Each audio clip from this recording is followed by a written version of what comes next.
Ji Yi snapped back to her senses. He Jiken probably called for Lin Ya. Could it possibly be that Lin Ya's phone ran out of battery, so he called her dorm room because he couldn't get a hold of her? Ji Yi answered with a calm sneer and asked, "Excuse me, are you looking for Lin Ya?" Nothing came from the other side of the phone. Does he not want to speak because I picked up the call? Ji Yi waited for about a minute before she spoke again. Lin Ya's not here right now. When she gets back, I'll tell her to call you. If there's nothing else, then I'll. Before Ji Yi could say, "Hang up," he Jiken cut the call. Ji Yi was met with the hang-up tone.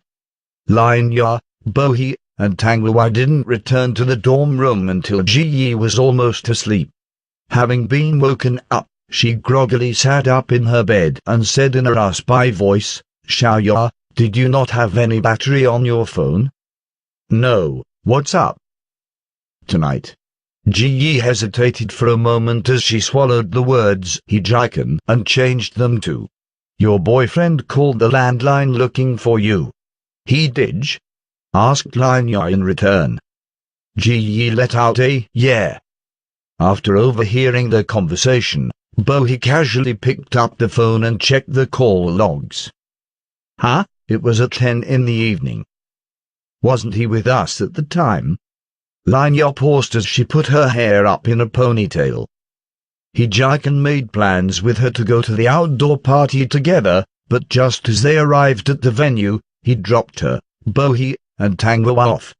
He didn't even get out the car as he said farewell and left. In the evening, she called him to ask when he was coming. He told her later, so she waited until 10 before he eventually showed up.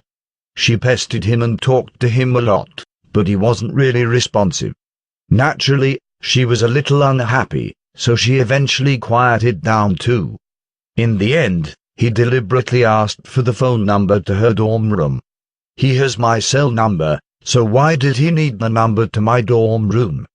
She was curious, but since she was afraid of annoying him, she didn't dare ask. Instead, she gave it to him obediently.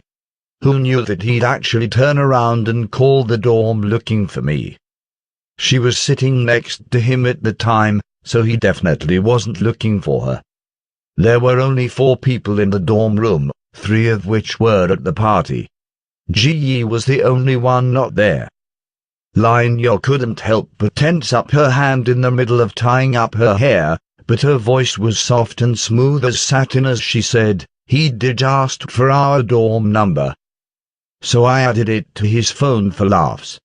He deliberately saved our number as his home phone number, then when he actually wanted to call his home phone, he accidentally called the wrong number. Oh, so that's what happened." Bohee and Tang Luai dismissed the matter and took their time to freshen up. Ji Yi, who was dead tired, laid in bed and shut her eyes. Lin Ya stood in place for a long while before she tied her hair up with the hairband. Then, she turned to look over at Ji Yi lying in bed. Without so much as a blink of an eye, she stared at Ji Yi sleeping for quite some time before she grabbed her makeup remover and walked into the bathroom.